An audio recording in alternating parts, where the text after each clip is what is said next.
This is another podcast from Alpha Business Media. Okay, let's dive into something maybe a little unexpected today. When you think of Nepal, images of Mount Everest, maybe ancient culture, vibrant markets probably come to mind, right? Absolutely. That's the common picture. But our sources today, they're pointing to something else. A quieter, yet really massive transformation that's happening. It seems like a digital revolution is just sweeping through its financial sector. And what's genuinely fascinating here, as our collection of sources reveals, is the context. Nepal is, classified as one of the least developed countries. Right. It has a per capita income of around $4,410 based on 2022-23 data. And its economy relies really heavily on remittances. How heavily? About a quarter of its GDP in 2023 alone. So, yeah. Yet this is where we're seeing this incredibly rapid shift towards digital finance. It's quite something. Exactly. It doesn't feel like just a tech trend arriving late. It seems really linked to the economic realities on the ground there. Well, that's what we're digging into. So our deep dive today pulls from various sources we've looked at: analyses of the banking sector, fintech reports, central bank data too. Right. Trying to understand this whole transition from the traditional banks towards, digital finance and this explosion of fintech startups. Our mission then is pretty clear. Cut through the noise, figure out what's really driving this change. Who are the key players, the old guard and the new? And what are the challenges the traditional banks are facing? That's crucial. Plus, maybe most importantly, what are the actual tangible benefits this digital leap is bringing for businesses, for the wider economy in Nepal? Yeah, I'm really intrigued by how a country with that specific economic structure, the remittance reliance, is becoming this kind of hotbed for digital financial innovation. So, okay, let's start by setting the scene based on what these sources are telling us. Absolutely. The sources paint a pretty clear picture of Nepal's economic landscape. We see GDP growth, averaging about 4.2% between 96 and 2023. That puts it sixth in South Asia, according to one analysis. Decent, but not spectacular growth. But that dependency on remittances, 25% of GDP, wow, that's the figure that really jumps out at me. It should. And this is precisely why digital transformation in finance is becoming, not just an option, but a critical necessity there. Because those remittances need to move fast and cheap. Exactly. Quickly, cheaply, reliably. When a quarter of your economy depends on money sent home from abroad, inefficient channels are just a major bottleneck. Digital finance offers potentially faster and significantly less expensive ways to handle these flows compared to, the old methods. So the traditional banks, the Class A commercial banks that have historically been the backbone, they played a crucial role, obviously, providing credit payments. For sure. But are they fundamentally built for the kind of speed and cost sensitivity needed, especially in an economy so reliant on low-cost transfers and serving a large, often rural population? Well, that's the tension the sources really highlight. While they're essential, the traditional model, often very branch-heavy, it struggles to provide that widespread, low-cost access needed for sustainable development and, importantly, financial inclusion across the country. An inefficient financial system just acts as a drag on the whole economy. Right. And when we talk about digital transformation in banking here, we basically mean shifting away from paper, away from physical branches, towards using the internet, mobile apps, using data to deliver financial services. Right. It's leveraging technology to achieve goals like, increased access, lower costs, faster innovation, and broader financial inclusion. Goals that resonate particularly strongly in Nepal's context, especially, like you said, in reaching those underserved rural areas. Okay, that sets the economic stage and the why pretty clearly. Now let's look at the how. The sources mention some early steps, like Nepal Bank had credit cards way back in 1990. Yeah, very early adopter there. But they seem clear. The real game changer, the catalyst for the current rapid acceleration was the COVID-19 pandemic. Oh, absolutely. The pandemic forced the issue, didn't it? It created this sudden, urgent demand for remote transactions, cashless payments, mobile banking, QR codes.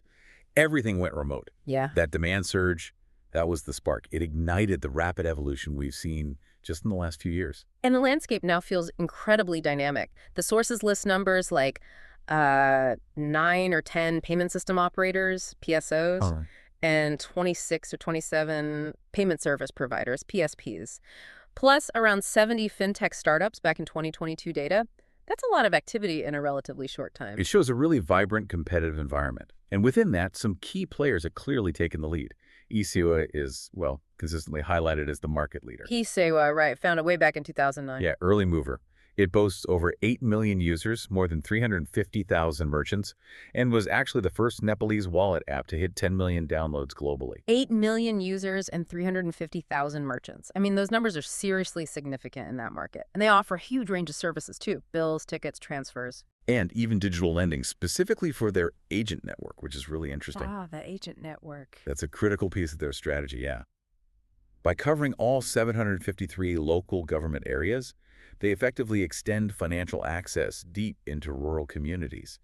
That directly addresses a major challenge for traditional banking models and really drives financial inclusion. Okay, so eSewa is the big one. Who else? Kalti is another major player, founded more recently, 2017, offers a similar suite of digital wallet and payment gateway services. And the sources mention a potential merger between Kalti and IME Pay, another significant player. That's right. If that happens, it would really consolidate a huge segment of the market. It could create a very dominant force, couldn't it? Definitely. A lot of consolidation potential. It would be a major shift in the competitor landscape. And speaking of significant developments, PhonePay is notable too. They achieved something quite remarkable recently, What's that? launching cross-border QR payments with India. That was in March 2024. Cross-border QR. Wow, connecting the two economies right at the payment level. That's a game changer. Absolutely. It offers incredible convenience for tourists, for one thing, and it helps formalize all that small-scale cross-border trade. But does it also open the door to, say, competition from big Indian systems, like UPI? That's the flip side, yeah. Right. It certainly introduces potential competitive pressures from large established Indian systems potentially entering the Nepalese ecosystem more easily. Something to watch.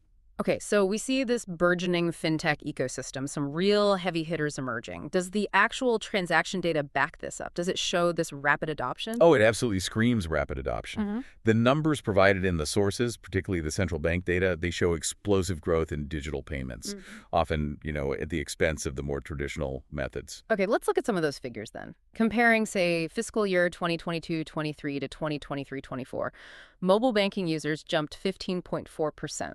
From about 21 million to nearly 25 million. Yeah, solid user growth. But the real story is the transaction volume and value. Volume up nearly 50% and value up almost 60%. Huge increases. Wow, and digital wallets. Even higher percentage growth in user numbers there, up 23.4% in just that 1 year, reaching over 23 million users by mid-July 2024.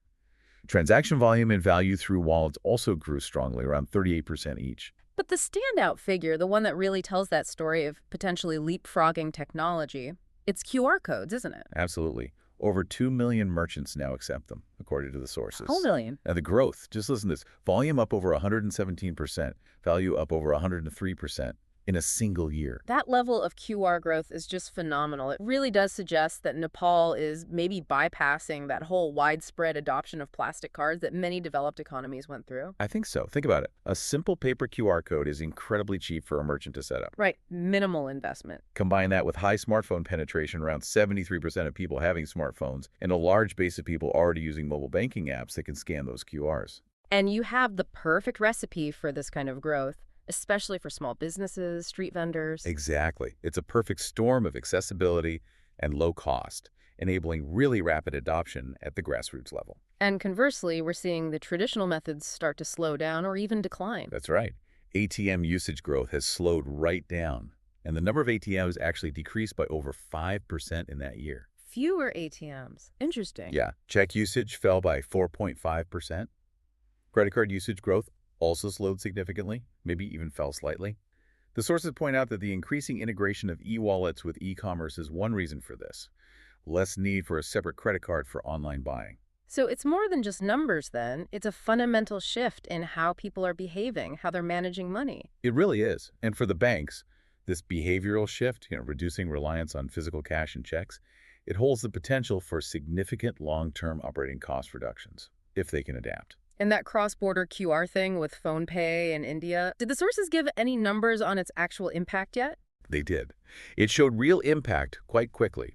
Over 134,000 transactions worth about 321 million Nepalese rupees in just the first 5 months. Wow. Okay, so that underscores its importance not just for tourism, but for supporting and maybe formalizing some of that small-scale cross-border economic activity. Precisely. So the data undeniably shows the fintechs are growing rapidly and changing how people pay. What about the traditional banks? How are they navigating this landscape where these agile new players are grabbing market share? Well, the sources indicate that the traditional banks, they fully recognize that digital transformation isn't optional anymore. It's pretty much essential for their survival and their ability to compete effectively. So they're not just standing still watching this happen. No, they're definitely responding. They are investing in technology, in infrastructure upgrades. Yeah. Now, the sources don't give us specific investment figures for Nepalese banks, but the global trend they need to follow involves adopting things like cloud technologies, boosting cybersecurity, building APIs. APIs, application programming interfaces. That's about connecting systems, right? Does that mean they're looking to work with fintechs, not just compete against them? That seems to be a key part of their emerging strategy, yes. They're also trying to shift their focus away from being purely product-centric. Selling loans, selling accounts. Right.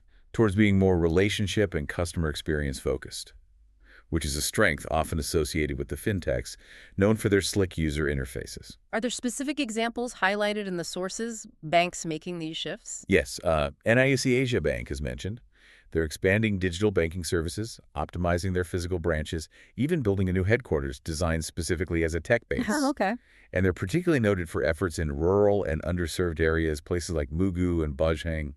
They're using a mix: physical presence, branchless banking agents, mobile platforms, all trying to drive financial inclusion. And they're using things like QR voice payments, too. Yeah, they, along with Macha Putra Bank, are implementing innovations like QR voice payments. Which is specifically designed to help people who might struggle with reading screens, right?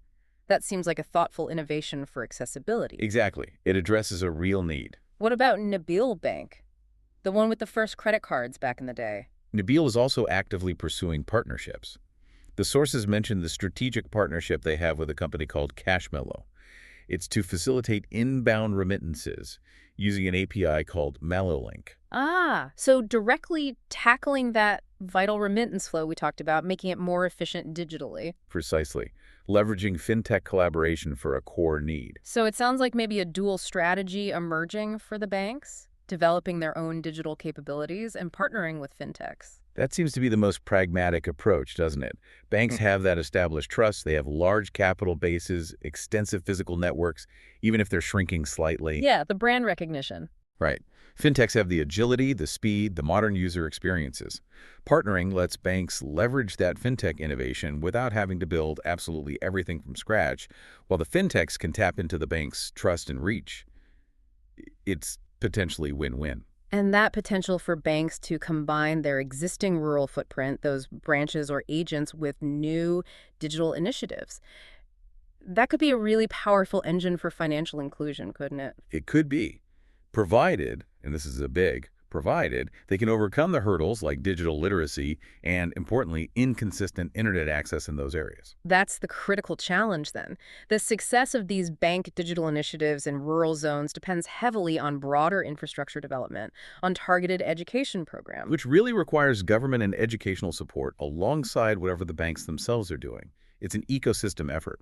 Which leads us, I guess, to the million-dollar question. Are traditional banks truly ready? Are they ready to compete head-to-head with these fast-moving, digitally native fintechs? Well, the sources detail some pretty significant challenges that suggest it's a tough fight.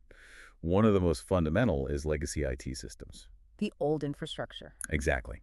Many banks are built on old mainframes, monolithic software architecture. Which makes them slow, inflexible, expensive to change. Is that the issue? Precisely. It's incredibly difficult and costly to integrate new features or services onto those old foundations. It creates security vulnerabilities, it hinders rapid innovation, and it just gives fintechs built on modern, flexible tech a huge speed advantage. Modernization is essential, but it's a massive, complex undertaking. And beyond the tech itself, there's the whole organizational culture aspect. This is highlighted in the sources as potentially an even bigger barrier than the technology itself. Really. Conservative corporate cultures, hierarchical structures, just general resistance to change within banks can significantly slow down innovation. There's research cited in the sources that even points to hierarchical culture, specifically impacting bank performance in Nepal. So it's not just about buying new software. It's about a fundamental shift in mindset, in operations. Exactly. It requires adapting HR practices, fostering innovation internally, and crucially, having strong buy-in and leadership from senior management to actually drive that cultural change. The sources suggest that if the culture doesn't change, even new technology won't deliver its full potential. Then there's the inherent complexity of banking regulation. That must add another layer. Oh, absolutely. Banking is highly regulated for good reason. But complying with all the regulations, data security, AML-CFT rules, that's anti-money laundering and counter-financing of terrorism, and others, it adds complexity and cost when you're trying to integrate new technologies or partner with external companies like fintechs. Banks have to constantly balance innovation with stringent compliance. And user expectations are just constantly evolving now, aren't they? Driven largely by the seamless experiences offered by these fintechs. That's right. Users now expect instant transactions, intuitive interfaces that UX, or user experience personalization, access across multiple channels like web, mobile, whatever comes next. Banks with older systems and maybe less focus on design, they struggle to meet these rising expectations. And finally, just finding the people.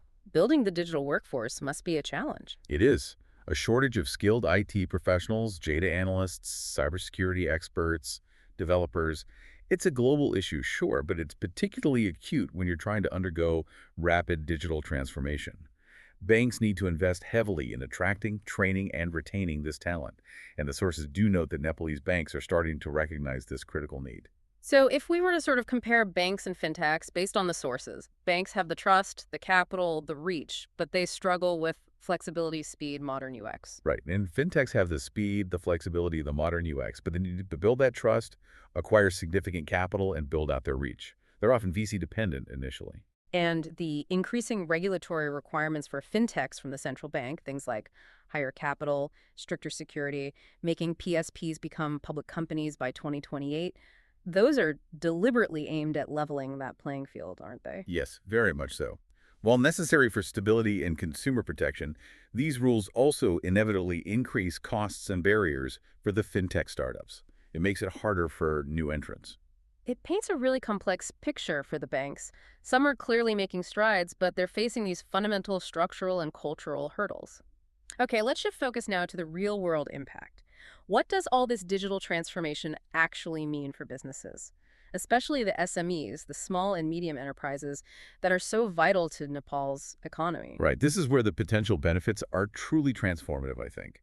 SMEs face significant challenges in Nepal, particularly, as you'd expect, access to finance and just operating efficiently day to day. So how does digital finance help them directly? What's the mechanism? Well, first, just through simplification and efficiency. Think about digital payments, mobile QR online.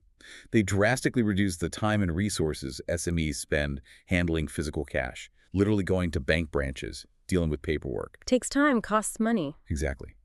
It also reduces the risks and costs associated with managing cash. And, critically, it lays the groundwork for integrating payments with business management systems down the line, making everything smoother. That sounds like a huge administrative burden lifted, Right. especially for small operations.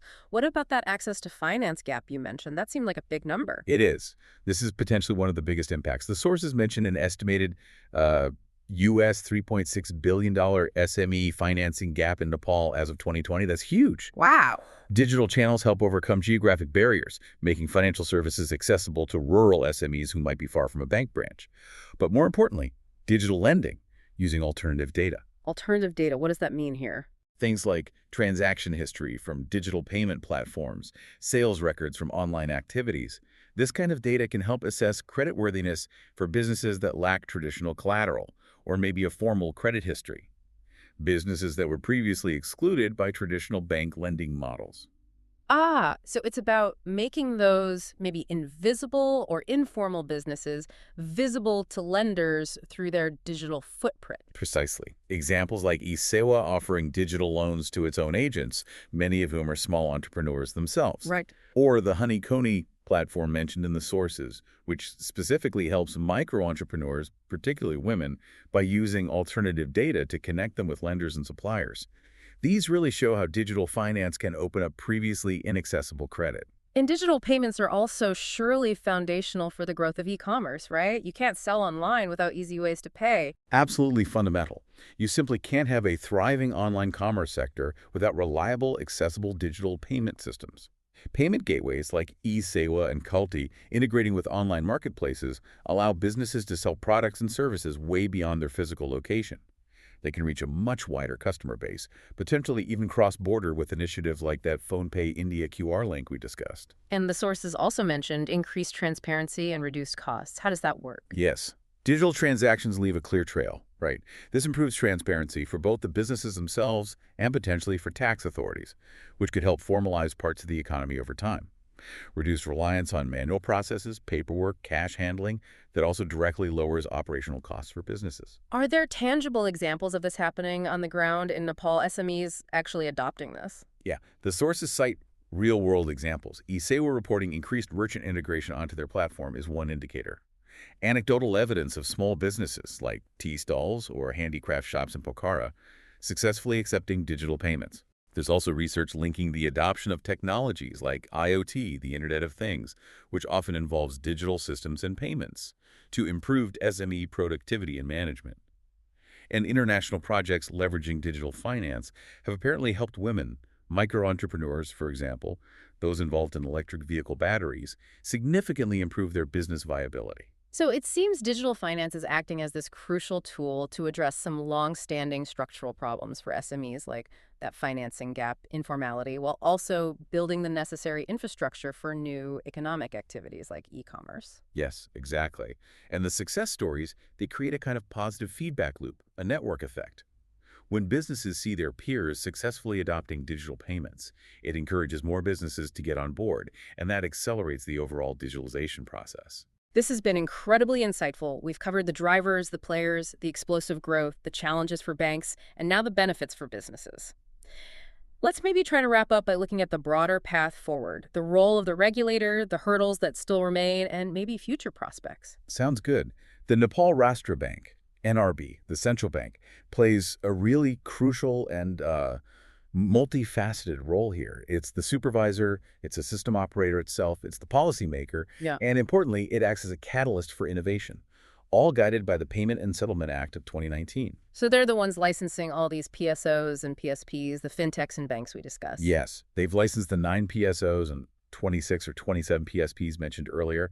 They also issue directives on pretty much everything: security standards, AML-TFT rules, and they're even requiring those PSPs to become public limited companies by July 2028 Why public company? to enhance transparency and governance, basically, make them more accountable as they become more systemically important. But they're also actively supporting innovation. It's not just about control. No, absolutely. They're actively pushing for digital payments to increase financial inclusion. They're exploring the potential of a central bank digital currency, a CBDC, A digital rupee. Interesting. potentially. And they're planning a regulatory sandbox. That's an environment to allow testing of new fintech solutions in a controlled way before they go live to everyone. Plus, developing frameworks for systemically important payment systems, SIPS, to ensure the core infrastructure stays stable and resilient. So it's a real balancing act, isn't it? Fostering innovation while ensuring stability and protection for the system and for users. What are the biggest roadblocks still standing in the way of a fully digital Nepal, according to the sources? Several significant hurdles remain, definitely. Low digital literacy is a major one, particularly in rural areas. If people don't understand how to use the technology safely and effectively, adoption will naturally be limited, regardless of availability. So targeted education is absolutely key. And infrastructure must still be an issue in some parts of the country. Internet access. Definitely. Uneven internet access remains a huge deterrent. While smartphone penetration is relatively high, as we said, around 73%, only about 38% of households have regular internet access, and PC access is much lower, only 15%. This digital divide between urban and rural, rich and poor, it's very real. And trust and security are also mentioned as ongoing concerns for users, people worried about fraud. Yes, user confidence into safety of digital transactions and concerns about fraud are critical barriers. Rising complaints have actually prompted stricter rules from the NRB to try and combat this. Also, just the cost of mobile data or specific transaction fees, that can still be a barrier for some potential users, especially lower-income individuals. And are there broader systemic issues maybe related to the general business environment that indirectly affect this transformation? Well, the sources don't focus heavily on this, but they do indirectly touch on it. By noting broader systemic challenges that the World Bank has identified regarding large projects in Nepal, Generally things like bureaucratic hurdles, maybe political instability. While not specific to fintech directly, those kinds of factors could potentially impact investor confidence, maybe in large-scale digital infrastructure projects, or just the overall pace of regulatory predictability that's needed for long-term digital growth. It's part of the background context. Looking ahead then, what are some of the exciting potential developments on the horizon beyond what's happening right now? Well, open banking is a big one globally, Yeah. and potentially for Nepal too, allowing secure data sharing via APIs with user consent, of course, to build truly personalized and innovative financial products. The NRB's work on payment infrastructure is kind of a prerequisite for this. And that CBDC exploration could fundamentally change things if it happens. It certainly could impact the payment landscape, potentially increasing efficiency, reducing systemic risk. We can also expect AI and machine learning to play increasing roles. In what areas? Areas like credit risk assessment, using that alternative data we talk about, personalization of services, and enhancing fraud detection AI can be very powerful there. Further expansion of cross-border payments seems likely too, beyond just India. You'd expect so. Crucial for connecting with the large Nepali diaspora and supporting tourism and trade more broadly. And just the ongoing drive to deepen financial inclusion, reaching those segments still outside the digital ecosystem that remains a core policy goal. And maybe integration with other sectors. Exactly. Yeah. Look for integration of these digital financial services with other key sectors, like agriculture, healthcare, education, making payments and finance seamless across different parts of life. It sounds like a future full of potential, but also with significant foundational work still required. Absolutely.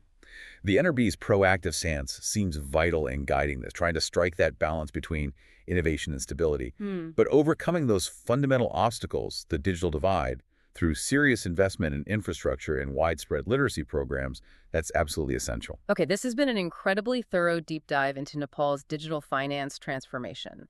It's clearly a dynamic, complex picture, showing really remarkable progress driven by, it seems, necessity and innovation. It is. We've seen the impressive numbers, haven't we? Demonstrating that rapid growth of digital payments, particularly mobile and QR, it's fundamentally changing how people transact, driven largely by these agile fintechs offering convenience and new options. And the traditional banks, well, they're definitely responding. They're investing in tech, they're attempting cultural shifts, and crucially, they seem to be partnering with fintechs. Yeah, they're not asleep at the wheel. But the sources make it clear they still face significant, maybe deep-seated challenges, legacy systems, organizational inertia. So their readiness for full competition, it remains maybe a mixed, evolving picture. I think that's fair. It's a work in progress for them. But the benefits for businesses, especially those SMEs, and for the broader economy, they seem undeniable and potentially transformative. Right. We're talking increased efficiency, vital access to finance that was previously out of reach, building the infrastructure for e-commerce, enhancing transparency, reducing operational costs. These directly address some of those stubborn structural issues, like the financing gap and the size of the informal economy. Digital tools are helping tackle those. So if we were to sort of synthesize some recommendations based on these sources, for all the different players involved, what would they be? Okay, well, for the traditional banks, Mm. it seems like urgent modernization of IT is non-negotiable. Committed cultural change, driven from the top down, and a strategic embrace of partnerships with fintechs, not seeing them just as rivals. And for the fintechs themselves. Relentless focus on solving real user and business problems.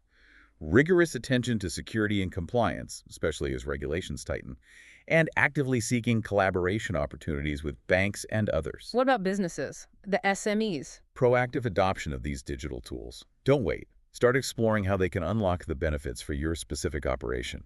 And finally, for the regulators like the NRB and the government more broadly. Maintain that favorable yet prudently balanced regulatory environment. Keep encouraging innovation, but protect consumers and stability. Invest massively and urgently in nationwide internet infrastructure and communications that digital divide needs closing. And critically, fund and execute large-scale digital and financial literacy programs across the whole country. That human element is key. It really sounds like success in this financial sector transformation isn't isolated, is it? It's tied into that broader digital Nepal framework the government has. Success here could pave the way for digitalization in other areas of life and the economy. Exactly. The financial sector is often the foundational infrastructure for widespread digitalization. If you get this right, it makes the rest of the digital journey much more feasible. It enables so much else. And ultimately, it seems to hinge on synergy, doesn't it, Oh, yeah. between the banks and the fintechs leveraging each other's strengths to serve the market effectively. Yes, absolutely. And the sources, both implicitly and explicitly, they really stress the importance of human capital in all this. People, you need skilled IT staff to build and maintain these complex systems. And you need widespread digital and financial literacy among the population so that everyone can actually access and benefit from these tools safely. Without significant investment in people and that foundational infrastructure alongside the technology, well, the transformation will be limited, and it risks exacerbating rather than bridging the digital divide. That leaves us with a really compelling thought, I think, as we wrap up this deep dive. Considering the significant challenges that still remain, the infrastructure gaps, the literacy issues alongside this incredible potential we've discussed, will Nepal's digital leap truly succeed in bridging the economic divide and fostering genuinely inclusive growth? Or will the ultimate success of this transformation hinge less on the technology itself and maybe more on how effectively the country invests in its people and that foundational infrastructure? It's a crucial question, and the answer will likely define Nepal's digital future.